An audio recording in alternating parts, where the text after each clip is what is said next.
প্ৰথমতে গোৱালপাৰা, তাৰ পিছত দৰং, তাৰ পিছত নগাঁও, এতিয়া লখিমপুৰত আহিছে চাইন মেচিনাৰী। কৃষকে খেতি কৰিবলৈ টেকন'লজি আপগ্ৰেড কৰিব লাগিব। টেকন'লজি আপগ্ৰেড কৰিলে মেন পাৱাৰ কষ্ট কমিব আৰু কাম বেছিকৈ কৰিব পাৰিব।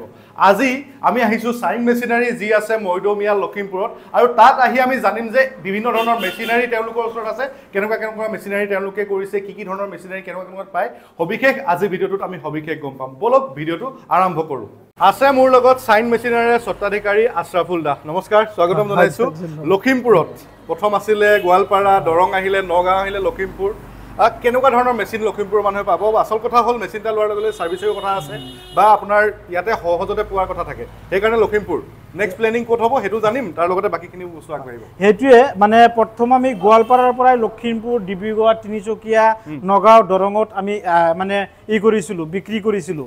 এনেকুৱা তেওঁলোকক মানে ছাৰ্ভিচটো আমি ভালকৈ দিব নোৱাৰিছিলোঁ। যেনেবাকৈ কিবা এটা নষ্ট হ'লে কি হ'লে আমাৰ ভিডিঅ' কলৰ মাধ্যমত দেখাব লাগিছিল এই লখিমপুৰৰ মানুহক।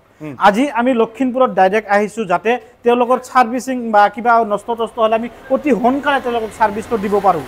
যেনেকৈ এনেকুৱা ৱেডাৰ আপোনালোকে পাঞ্জাৱ বা হাৰিয়ানা বা আপোনাৰ গুজৰাট বিভিন্ন ঠাইত পাব, কিন্তু তেওঁলোকে কোনো ছাৰ্ভিচ নিদিব, কিন্তু আমি একেবাৰে 100% ছাৰ্ভিচ দিম। কাৰণ আমি গোৱালপাৰাত আছিলোঁ, তাৰপিছত দৰং, নগাঁও আছে, এতিয়া আমি লখিমপুৰত আহিছোঁ।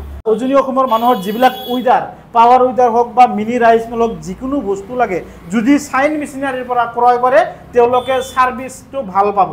কাৰণ এইটো পাৱাৰ ৱেডাৰ বা যিকোনো ধৰণৰ ৰাইচ মিল যিকোনো বস্তুৱেই লাগক, তেওঁলোকে যদি চাওক বেলেগ কোম্পানীৰ পৰা লয়, চাওক গুজৰাটৰ পৰা আনিলে, পাঞ্জাৱৰ পৰা আনিলে বা গুৱাহাটীৰ পৰাই লওক, তেওঁলোকে যদি এই বৰ্তমান যেনেকৈ লখিমপুৰৰ মানুহে যদি গুৱাহাটীৰ পৰা কিবা এটা বস্তু লৈ আহে, নষ্ট হোৱাৰ লগে লগে তেওঁলোকে গুৱাহাটীত যাবলগীয়া হয়। গতিকে আজি আৰু আপোনালোকক গুৱাহাটীত যাব নালাগে, লখিমপুৰতে পাব এনেকুৱা ধৰণৰ ৱেডাৰ আৰু ভাল ছাৰ্ভিচো পাব।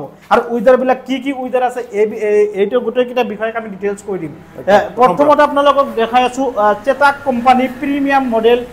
ইয়াতে আমি এচি আছে, চিষ্টেম আছে। ইয়াতে আপোনাৰ ৰটাভেটৰ থাকিব 32 ব্লেডৰ, 32 ব্লেড আৰু পেট্ৰল ইঞ্জিন হয়। আপুনি 1 বিঘা মাটি চহাতে মাত্ৰ 750 গ্ৰাম পেট্ৰল খৰচ হ'ব। এইটো কিমান দিনৰ ৱাৰেণ্টি, কিমান দিনৰ কেনেকুৱা কি কথা? 1 ইয়াৰ ৱাৰেণ্টি থাকিব আৰু বিভিন্ন কোম্পানীয়ে ৱাৰেণ্টি দিয়ে, কিন্তু ৱাৰেণ্টি মতে তেওঁলোকে কাম নকৰে, কিন্তু আমি ৱাৰেণ্টি মতে আপোনালোকক কাম কৰিম।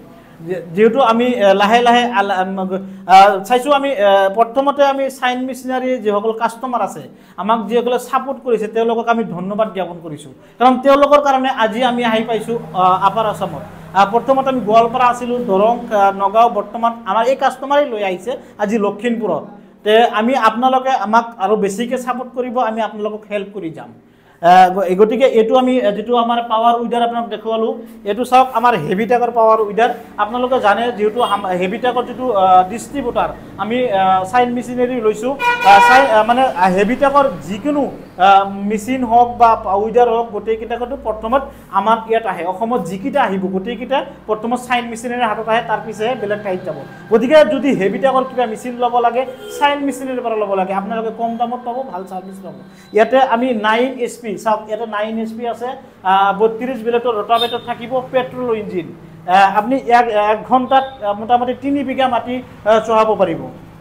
আৰু ইয়াতে চাওক আমাৰ যিটো আছে এইটো আমাৰ টাৰ্বো কোম্পানী ইঞ্জিন হয় আৰু সেলফ ষ্টাৰ্ট হ'ব। ইয়াৰো 32 ব্লেডছ থাকিব। গোটেইকেইটা 32 ব্লেড। কি বস্তু লগাব পাৰে মানুহে একচুৱেলি গম নাপায় অসমত? ইয়াতে আপুনি অকল মাটি চহাই নহয়, ইয়াতে আপুনি কাম কৰিব পাৰিব, ধানো কাটিব পাৰিব, পানী উঠাব পাৰিব আৰু তলিও লগাই পেলাই কিবা এটা বস্তু এটা ঠাইৰ পৰা আন ঠাইলৈ এটা মেচিনত 40-50টা কাম কৰিব পাৰে। টেকনিকেল আপগ্ৰেড থাকিলে ভাল হয়। তাৰপিছত নেক্সট আহক, এইটো আমাৰ mini rice mill 6W300 model single. ইয়াতে আপুনি ধান খুন্দিব 1 ঘণ্টাত 400 কেজি, আৰু ইয়াত ধান খুলিয়ে চাউলবিলাক চাফা হৈ ওলাব আৰু ভুচিটো একেবাৰে পাউডাৰ হ'ব। কাৰণ ভুচিবিলাক যাতে গৰু বা গাহৰিয়ে খাব পাৰে তেনেকুৱাকৈ ব্যৱস্থা কৰিছোঁ। বিভিন্ন কোম্পানীত বিভিন্ন ধৰণৰ মেচিন দিয়ে, কিন্তু ধান খুন্দোৱাৰ পিছত ভুচিটো মিহি নহয় বা চাউলবিলাক চাফা নহয়। কিন্তু আমি আপোনালোকক এনেকুৱা ৰাইচ মিল দিম যিটো আপোনাৰ ধান খুন্দোৱাৰ পিছত চাউলটো চাফা হোৱাৰ ভুচিটো একেবাৰে পাউডাৰ হ'ব। এইটো আমি ছিংগেল দেখালোঁ, বৰ্তমান আপোনালোকক কম্বাইন দেখাই আছোঁ। ইয়াতে আমি এটা দুটা কাম নহয় 4-5টামান কাম হ'ব। ইয়াতে আপুনি ধানো খুন্দিব পাৰে, পিঠাগুড়ি বনাব পাৰিব, হালধি মছলা জলকীয়া চব কৰিব পাৰিব। আৰু চালে আমি কৈ দিলোঁ ইয়াৰ বিষয়ে। এইটো আপুনি যিটো ছিংগেল ফেজ ঘৰৰ কাৰেণ্টত চলিব, কোনো ধৰণৰ 3 ফেজ নালাগে, কমাৰ্চিয়েল কানেকশ্যন নালাগে, ঘৰৰ কাৰেণ্টত চলি যাব। আৰু এইটো উইডাৰ চাইছে চেতাক কোম্পানী, চেতাক শক্তি প্লাছ।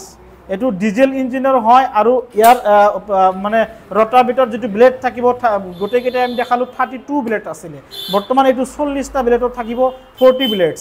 আৰু এইটো ডিজেল ইঞ্জিন হয়, 1 বিঘাত আপুনি 1 ঘণ্টাত আপুনি 3 বিঘা মাটি আপুনি চলাব পাৰিব, আৰু 1 বিঘাত মাত্ৰ 500 গ্ৰামকৈ আপোনাৰ ডিজেল খৰচ হ'ব। অ'কে, আৰু এই মেচিনটোৰ হেৰি কিমান হৰ্চ পাৱাৰটো কিমান ক'লে? 9 হৰ্চ পাৱাৰ হ'ব। 9 হৰ্চ পাৱাৰ ন? ইয়াৰো একে ৱাৰেণ্টি বা কেনেকুৱা কি থাকিব? 1 ইয়াৰ ৱাৰেণ্টি থাকিব। 1 ইয়াৰ ৱাৰেণ্টি ন? আৰু ইয়াতে চাব আমাৰ ৱাটাৰ পাম্প আছে, এইটো আমাৰ চেতাক কোম্পানীয়ে হয়।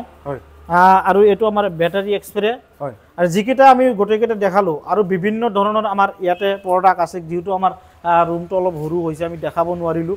আমাৰ এইটো উইডাৰ যে আছে 15 HP পাই যাব, 9 HP আছে, 10 HP আছে।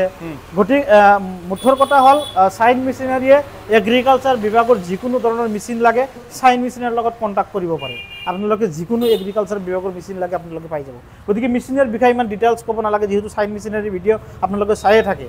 জীৱন আৰু সংস্থাপন যিটো ইউটিউব চেনেল আছে, ইয়াৰ মাধ্যমত আমি আৰু আগতে বহুত কেইবাবাৰে দেখাইছোঁ, আজিও নতুনকৈ মানে উদ্বোধনী কৰাৰ কাৰণে নতুনকৈ আপোনালোকক দেখুৱাম। কনচেপ্টটো বুজিলে নহয়? তেওঁলোকে লাহেকৈ এটা এটাকৈ সমগ্ৰ অসমতে বিভিন্ন জেগাত তেওঁলোকে নিজৰ ব্ৰাঞ্চেছবিলাক খুলি গৈছে, য'ৰ পৰা আপোনালোকে ডেফিনেটলি কিবা এটা ছাৰ্ভিচ ভালকৈ ল'ব পাৰিব। ইয়াৰ মূল্যবিলাক কোনটো মেচিনৰ কেনেকুৱা মূল্য তাৰ বিষয়ে সবিশেষ জানিবলৈ যোগাযোগৰ নাম্বাৰ দিছোঁ, তাত যোগাযোগ কৰিলে আপোনালোকে ডিটেইল জানিব পাৰিব। লোকেশ্যনটো আকৌ এবাৰ কৈছোঁ, লখিমপুৰ জিলাৰ মৈদমীয়া যি আছে, মৈদমীয়া নামঘৰৰ একেবাৰে ওচৰতে আছে এই দোকানখন, তাতে দেখিব আপুনি চাইন মেচিনাৰী বুলি। যোগাযোগ কৰিব, লখিমপুৰৰ হওক বা ওচৰৰ মানুহ হ'লে। আচল কথা হ'ল ছাৰ্ভিচৰ কথা, আচল কথা হ'ল আপোনালোকে ওচৰত বস্তুটো পাইছেনে, আপোনালোকে প্ৰেক্টিকেলি চাব পাইছেনে, সেই বস্তুখিনি চাই লৈ আপোনালোকে ডেফিনেটলি বস্তুটো ল'ব পাৰিব। ভিডিঅ'টো কেনেকুৱা পালে কমেণ্ট কৰি জনাব, আৰু কোনে কোনে লখিমপুৰৰ পৰা চাই আছে সেই বিষয়ে কমেণ্ট কৰিবলৈ নাপাহৰিব। ধন্যবাদ, থেংক ইউ।